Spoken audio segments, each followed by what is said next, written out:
আসসালামু আলাইকুম। Welcome to novelty school online class. আশা করি সবাই ভালো আছো, সুস্থ আছো। আজকে আবারও চলে আসলাম আরও একটা অধ্যায়ের প্রথম লেকচার নিয়ে। আশা করি সবাই মনোযোগ সহকারে শুনবে। আজকে আমরা পড়ব বিজ্ঞান অধ্যায় 10, পাঠ 1 ও 2। এখানে তোমরা চিত্রে কি দেখতে পাচ্ছ বলো তো আমাকে। চিত্রে তোমরা দেখতে পাচ্ছ গাছ রয়েছে যেটা স্থির অবস্থায়, ভবন যা স্থির অবস্থায়, অর্থাৎ তারা এক জায়গা থেকে অন্য জায়গায় চলাচল করতে পারে না। কিন্তু যে মানুষটা হেঁটে যাচ্ছে, সাইকেল চালাচ্ছে যে, তারপরে গাড়িটা যাচ্ছে, তার কিন্তু অবস্থানের পরিবর্তন হচ্ছে। অর্থাৎ কেউ স্থির অবস্থায় রয়েছে, কেউ আবার গতিশীল অবস্থায় রয়েছে। তাহলে বুঝতেই পারছো আজকে আমাদের পাঠের বিষয়বস্তু হচ্ছে স্থিতি ও গতি নিয়ে। এবার শেষে তোমরা যা যা জানতে পারবে তা হচ্ছে স্থিতি ও গতি কি তা বলতে পারবে, স্থিতি ও গতির মধ্যে পার্থক্য ব্যাখ্যা করতে পারবে, স্থিতি ও গতি আপেক্ষিক তা ব্যাখ্যা করতে পারবে, প্রসঙ্গ কাঠামো কি তা বলতে পারবে। ঠিক আছে, চলো তাহলে শুরু করি আজকের পাঠ। তোমরা চিত্রে দেখো যে ঘড়ির কাঁটার কিন্তু পরিবর্তন হচ্ছে, অর্থাৎ সময়ের পরিবর্তন হচ্ছে, কিন্তু তার সাথে সাথে যে গাছ এবং ভবন তারা কিন্তু তাদের অবস্থানে পরিবর্তন করছে না, তারা এক জায়গায় স্থির অবস্থায় রয়েছে। তাহলে এই অবস্থাটাকে কি বলা হয়? স্থির। এবং বস্তুর এই অবস্থাকে কি বলা যেতে পারে? বস্তুর এই অবস্থাকে বলা যেতে পারে স্থিতি। যার অবস্থানে পরিবর্তন হচ্ছে না সে হচ্ছে কি স্থির, আর যে সেই অবস্থাটাকে বলা হয় কি স্থিতি। যদি সংজ্ঞা দিই আমরা তাহলে কিভাবে হবে? কোনো বস্তু যদি সময়ের সাথে পর্যবেক্ষকের সাপেক্ষে অবস্থান পরিবর্তন না করে তাহলে তাকে বলা হয় স্থির। এখানে পর্যবেক্ষক কাকে বলছে? পর্যবেক্ষক হচ্ছে যে দেখছে সে।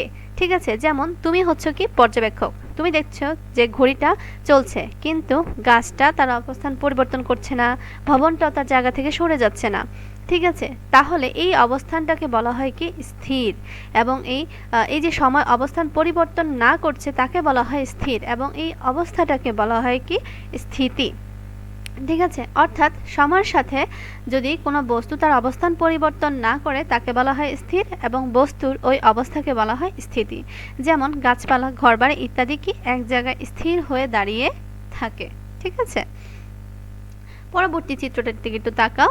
এখানে দেখো সময়েরও পরিবর্তন হচ্ছে, ট্রেনটাও কিন্তু এক জায়গায় স্থির অবস্থায় নেই, ট্রেনটাও কি রয়েছে? চলমান অবস্থায় রয়েছে। অর্থাৎ সময়ের সাথে সাথে ট্রেনের অবস্থানের পরিবর্তন হচ্ছে। এই যে ঘটনাটা, এই ঘটনাটাকে কি বলা যেতে পারে? এই ঘটনাটাকে বলা যেতে পারে যে ট্রেনটা হচ্ছে কি গতিশীল, অর্থাৎ সে সময়ের সাথে তার অবস্থানে পরিবর্তন করছে। এবং বস্তুর এইভাবে থাকাকে বলা হয় কি গতি বা, ঠিক আছে, তাহলে বস্তুর এভাবে থাকাকে কি বলা হয়? গতি। অর্থাৎ যার কি হচ্ছে সময়ের সাথে বস্তুর অবস্থানে পরিবর্তন হচ্ছে তাকে বলা হয় গতি। তো এইবারে চিত্রে দেখো তোমরা, এখানে দেখতে পাচ্ছ এ বি সি তিনটি গাছ রয়েছে এবং একজন মানুষ রয়েছে, সাথে কি রয়েছে? একটি গাড়ি যেটা কি হচ্ছে চলছে। তো এখানে কয়েকটা প্রশ্ন রয়েছে যার সাপেক্ষে আমরা বলবো যে স্থিতি এবং গতি কি তা একটু বোঝার চেষ্টা করব। রাস্তার পাশে দাঁড়িয়ে থাকা রিমনের সাপেক্ষে গাড়ি ও গাড়িতে আরোহীদের অবস্থান কি? অর্থাৎ যে রিমন দাঁড়িয়ে আছে তার সাপেক্ষে গাড়ি এবং গাড়িতে আরোহীদের অবস্থান কি? তো আমরা বলতেই পারি, যদি ধরো তুমি দাঁড়িয়ে আছো রাস্তার পাশে, ঠিক আছে, তুমি দাঁড়িয়ে আছো, তোমার সামনে দিয়ে একটি গাড়ি যাচ্ছে, তাহলে তোমার সাপেক্ষে গাড়ি এবং গাড়িতে যে যাত্রী রয়েছে তাদের অবস্থান কি হবে? এবং অবশ্যই সেটা কি হবে? গাড়ি এবং গাড়ির যাত্রীরা গতিশীল অবস্থায় আছে বলেই তোমার মনে হবে, কারণ তুমি স্থির দাঁড়িয়ে আছো, তোমার সামনে একটা গাড়ি চলন্ত অবস্থায় রয়েছে, তাহলে গাড়ি এবং গাড়ির যাত্রীরা কি অবস্থায় রয়েছে? গতিশীল অবস্থায় রয়েছে। একটু নর্মালি চিন্তা করো। ঠিক আছে, এরপরের প্রশ্নটা আমি তোমাদেরকে বলি যে এ বি ও সি গাছের সাপেক্ষে দাঁড়িয়ে থাকা রিমনের অবস্থান কি? অর্থাৎ গাছ, যে তিনটা গাছ রয়েছে তার সাথে রিমনও দাঁড়িয়ে আছে, তো এই তিনটা গাছের সাপেক্ষে রিমনের অবস্থানটা কি হবে? ধরো তুমি রাস্তায় যে দাঁড়িয়ে আছো, তোমার আশেপাশে যে গাছ রয়েছে সেই গাছগুলোর সাপেক্ষে তোমার অবস্থানটা কি হবে? স্থির হবে না গতিশীল হবে? অবশ্যই তুমি স্থির বা স্থিতিশীল অবস্থায় আছো। কার সাপেক্ষে? গাছের সাপেক্ষে। অর্থাৎ তুমি কিন্তু নড়ছো না বা এক জায়গা থেকে অন্য জায়গায় যাচ্ছ না, তাহলে তোমার অবস্থান কি হবে? স্থির বা স্থিতিশীল। পরবর্তী প্রশ্ন, রিমনের সাপেক্ষে রাস্তার পাশে দাঁড়িয়ে থাকা এ বি ও সি গাছের অবস্থান কি? এখন তোমার সাপেক্ষে বলবো, তুমি দাঁড়িয়ে আছো, তোমার আশেপাশে যে গাছগুলো আছে তাদের অবস্থান কি হবে তোমার সাপেক্ষে, ঠিক আছে, তোমার সাপেক্ষে। সেক্ষেত্রে অ্যান্সারটা সেম হবে, কারণ হচ্ছে গাছপালা তো তার অবস্থান পরিবর্তন করতে পারছে না, তাহলে গাছগুলো স্থির বা স্থিতিশীল অবস্থায় আছে। পরবর্তী প্রশ্ন, গাড়িতে আরোহী জানালার পাশে বসা ধরি ক ব্যক্তির সাপেক্ষে রাস্তার পাশের গাছগুলোর অবস্থান কি? এবার মনে করো যে তুমি গাড়িতে আছো, ঠিক আছে, তাহলে তোমার সাপেক্ষে রাস্তার পাশে যে গাছগুলো রয়েছে, যদি গাড়িটা থেমে না থাকে, ঠিক আছে, চলন্ত গাড়িতে, ধরো তুমি গাড়িতে আছো, তোমার তোমার যে রাস্তার পাশে যে গাছগুলো রয়েছে সেই গাছগুলোর অবস্থান কি হবে?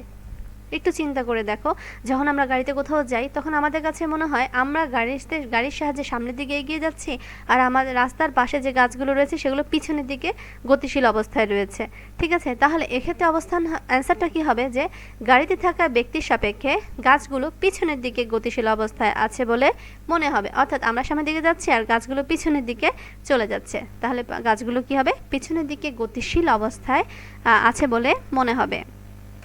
নেক্সট প্রশ্ন, গাড়িতে আরোহী ক ব্যক্তির সাপেক্ষে তার সামনের সিটে বসা খ ব্যক্তির অবস্থান কি? অর্থাৎ তুমি যে গাড়িতে আছো, তোমার সামনের সিটে যে যাত্রী বসে আছে, তোমার সাপেক্ষে সেই ব্যক্তির অবস্থানটা কি হবে, স্থির হবে না গতিশীল হবে? মনে রাখবে, গাড়িটা কিন্তু গতিশীল, তুমি কিন্তু গাড়ির মধ্যে স্থির, ঠিক আছে। যদি তুমি স্থির হও তাহলে তোমার সামনের সিটে যে যাত্রী বসে আছে সেও কিন্তু স্থির, তোমরা কিন্তু দৌড়ে দৌড়িয়ে যাচ্ছ না গাড়ির ভিতরে, গাড়িটা চলমান, অর্থাৎ গাড়িটা চলছে, তুমি গাড়ির ভিতরে বসে আছো, তাহলে গাড়িটা হচ্ছে কি গতিশীল আর তুমি হচ্ছে কি স্থির, তাহলে তোমার সাথে সাথে বাসে যে অন্য যাত্রীরা বসে আছে তারা সবাই হবে কি স্থির। তাহলে আমাদের বুঝতে পেরেছে তখন যে উত্তরটা কি হবে, হ্যাঁ, ক ও খ তারা পরস্পরের সাপেক্ষে স্থির, অর্থাৎ তোমার সাপেক্ষে ওই অন্য যাত্রী স্থির এবং অন্য যাত্রীর সাপেক্ষে তুমি আবার স্থির, ঠিক আছে। আশা করি বুঝতে পেরেছো, যদি বুঝতে না পারো অবশ্যই আমাকে কমেন্ট বক্সে জানাবে। তাহলে আমরা বলতে পারি স্থিতি ও গতি হচ্ছে আপেক্ষিক, অর্থাৎ এরা একজন অপরজনের উপর নির্ভর করে কিন্তু পরিবর্তিত হয়, যে স্থির না গতিশীল তা পরিবর্তিত হয়। আপেক্ষিক কথাটার সহজ অর্থ হচ্ছে যে অপেক্ষাকৃত, অর্থাৎ এর সাপেক্ষে সে, তার সাপেক্ষে সে, ঠিক আছে, তুলনামূলক, অনেকটা বলা যায় যে তুলনামূলক বা পরস্পরের সাপেক্ষে। তো আমরা এই যে ঘটনাটা এতক্ষণ বললাম, এ থেকে আমরা কি বলতে পারি? যদি বইয়ের ভাষায় বলি, যে তোমাদের প্রশ্ন আসে স্থিতি ও গতি আপেক্ষিক ব্যাখ্যা করো, তাহলে কি হবে অ্যান্সার করা যায়? আমরা দেখি যে এই মহাবিশ্বের কোনো বস্তুই পরম স্থিতি বা পরম গতিতে থাকতে পারে না। এই লাইনটার মানে হচ্ছে যে আমরা যে বিশ্বে বসবাস করি সেখানে কোনো বস্তুই একবারে স্থির বা একেবারেই গতিশীল অবস্থায় নেই, ঠিক আছে, তারা সর্বদা কি হচ্ছে, পরিবর্তন হচ্ছে। স্থিতি বা গতি কথা দুইটি সম্পূর্ণ আপেক্ষিক এবং এটি নির্ভর করে পর্যবেক্ষকের উপর, অর্থাৎ পর্যবেক্ষক যে দেখছে তার সাপেক্ষে নির্ভর করে যে কোনো বস্তু স্থির না গতিশীল। তুমি যদি স্থির অবস্থায় থাকো, তোমার পাশে দাঁড়িয়ে থাকা গাছটাও স্থির। তুমি যদি হেঁটে হেঁটে সামনের দিকে যেতে থাকো, তোমার কাছে মনে হবে যে গাছটাও পিছনের দিকে আস্তে আস্তে সরে যাচ্ছে, অর্থাৎ তাকেও তোমার কাছে মনে হবে যে সেও গতিশীল। তাহলে নির্ভর করছে কার উপর? যে দেখছে তার উপর, ঠিক আছে, যে চিন্তা করছে তার উপর, অর্থাৎ যে পর্যবেক্ষক তার উপর নির্ভর করছে। কোনো বস্তু কোনো পর্যবেক্ষকের তুলনায় গতিশীল হলেও অন্য পর্যবেক্ষকের তুলনায় স্থির থাকতে পারে। সুতরাং স্থিতি বা গতি পরিমাপের আগে ঠিক করে নিতে হবে কার সাপেক্ষে স্থিতি বা গতি পরিমাপ করা হবে, অর্থাৎ যে যদি আমরা কারো স্থিতি বা গতি পরিমাপ করতে চাই তাহলে আগে ঠিক করতে হবে যে পর্যবেক্ষক স্থির অবস্থায় রয়েছে না গতিশীল অবস্থায় রয়েছে। আশা করি তোমরা বুঝতে পেরেছ। এবার আমরা দেখব প্রসঙ্গ কাঠামো। এতক্ষণ যে পর্যবেক্ষক করছিলাম, এখন তারই আরেকটা রূপ দেখো, যে প্রসঙ্গ কাঠামো। এখানে দেখতে পাচ্ছ পৃথিবী ঘূর্ণায়মান অবস্থায় রয়েছে, সেখান থেকে সূর্যের দূরত্ব ইন্ডিকেট করছে, যে পৃথিবী থেকে সূর্যের দূরত্ব। আমরা যখন পড়তাম আগে যে হ্যাঁ পৃথিবী থেকে সূর্যের দূরত্ব এত কিলোমিটার, পৃথিবী থেকে চাঁদের দূরত্ব এত কিলোমিটার, অবস্থানটা রাখছি কোথায়? পৃথিবী থেকে দূরত্ব মাপছি। তাহলে এই যে পৃথিবীটাকে স্থির রাখছি, যে হ্যাঁ পৃথিবী থেকে দূরত্বগুলো মাপছি, সেই পৃথিবীটাই হচ্ছে প্রসঙ্গ কাঠামো, অর্থাৎ যার সাপেক্ষে আমরা মাপছি, দূরত্ব বলো, সেই স্থির না গতিশীল তা নির্ণয় করা বলো, সেই বস্তুটা, সেই ব্যক্তি, ঠিক আছে, বা যে বিন্দু, সেই বিন্দু সেটাই হচ্ছে কি প্রসঙ্গ কাঠামো। বইয়ের ভাষায় বলি, যে বস্তুর সাপেক্ষে গতি বা স্থিতি পরিমাপ করা হয় তাকে বলা হয় প্রসঙ্গ কাঠামো। সুতরাং প্রসঙ্গ কাঠামো হলো যে কোনো বস্তু বা বিন্দু যার সাপেক্ষে বস্তুর স্থিতি বা গতি নির্ণয় করা হয়। এই যে আমি একটু আগে বললাম যে তুমি যদি স্থির থাকো, তোমার আশেপাশের গাছগুলো স্থির, তুমি যদি হাঁটতে থাকো তাহলে তোমার সাথে সাথে মনে হবে যে হ্যাঁ, গাছগুলো হয়তো তার অবস্থান পরিবর্তন করে পিছনের দিকে সরে যাচ্ছে, ঠিক আছে, এটা তোমার মনে হবে। তাহলে এই যে বা তুমি যদি চলন্ত গাড়িতে থাকো, তোমার কাছে মনে হবে তুমি সামনের দিকে যাচ্ছ, গাছগুলো পিছনের দিকে গতিশীল অবস্থায় রয়েছে। অর্থাৎ সাপেক্ষে, এই যে সাপেক্ষে যাকে ধরা হচ্ছে সেই হচ্ছে কি প্রসঙ্গ কাঠামো। প্রসঙ্গ কাঠামো হতে পারে যে কোনো ব্যক্তি, যে কোনো বস্তু বা যে কোনো স্থান, কিন্তু সকল ক্ষেত্রেই এদের সুনির্দিষ্ট হতে হবে। যেমন পৃথিবী থেকে সূর্যের দূরত্ব মাপতে হলে পৃথিবী হবে প্রসঙ্গ কাঠামো। আবার পৃথিবী থেকে যদি চাঁদের দূরত্ব মাপতে যাই তখনও প্রসঙ্গ কাঠামো হবে কে পৃথিবী। ঠিক আছে, আরেকটু ক্লিয়ার করি ব্যাপারটা সহজ একটা উদাহরণের সাহায্যে। এখানে দেখো তিনটা ছবি রয়েছে, একটা হচ্ছে তোমাদের নভেলটি স্কুল, পিলার, একটা পিলার এবং একটা গাছ। এই তিনটা জিনিস কেন রাখলাম একটু দেখাই। এখানে দেখো পিলার থেকে আমি একটা তীর চিহ্ন দিয়েছি স্কুলের, আরেকটা দিয়েছি দেখো পিলার থেকে আরেকটা তীর চিহ্ন দিয়েছি গাছের দিকে। দুটাই কিন্তু আমি পিলার থেকে তীর চিহ্নটা দিয়েছি, অর্থাৎ আমি পিলার থেকে স্কুলের দূরত্ব মাপতে চাই, আবার পিলার থেকে একটা গাছের দূরত্ব মাপতে চাই। এখানে স্থির কোনটা রয়েছে বা কাকে ফিক্সড করছি? পিলার। পিলার থেকেই আমরা দুইটা জিনিসের দূরত্ব মাপছি, তাহলে পিলারটাই হবে এখানে প্রসঙ্গ কাঠামো। যেমন তোমার বাসা থেকে স্কুলের দূরত্ব কতটুকু তুমি যদি তা মাপো, আবার তোমার বাসা থেকে তোমার বন্ধু বা বান্ধবীর বাসার দূরত্ব যদি তুমি মাপো, তাহলে সেটা একটা মান পাবা। তাহলে দুইটা মান পাচ্ছ, একটা হচ্ছে স্কুলের দূরত্ব, আর একটা হচ্ছে তোমার বন্ধু বা বান্ধবীর বাসার দূরত্ব। কিন্তু কোথা থেকে মাপতেছো? তোমার বাসা থেকে মাপছো, তাহলে তোমার বাসাটাই হবে কি প্রসঙ্গ কাঠামো। আশা করি এতক্ষণে বুঝতে পেরে গিয়েছো। যদি বুঝে থাকো আজকের লেকচার, তাহলে অবশ্যই আমাকে সিডব্লিউ জমা দিবে স্থিতি ও গতির মধ্যে দুইটি পার্থক্য। ঠিক আছে, এরপরে তোমাদের বাসায় পড়া থাকবে, অর্থাৎ এই প্রশ্নগুলো অবশ্যই বাসায় পড়ে ফেলবে, আমাকে এসডব্লিউ হিসেবে জমা দিতে হবে না, তবে বাসায় পড়ে রাখবে। 5টা প্রশ্ন দিয়েছি, 3টা জ্ঞানমূলক প্রশ্নের উত্তর এবং 2টা অনুধাবনমূলক প্রশ্নের উত্তর।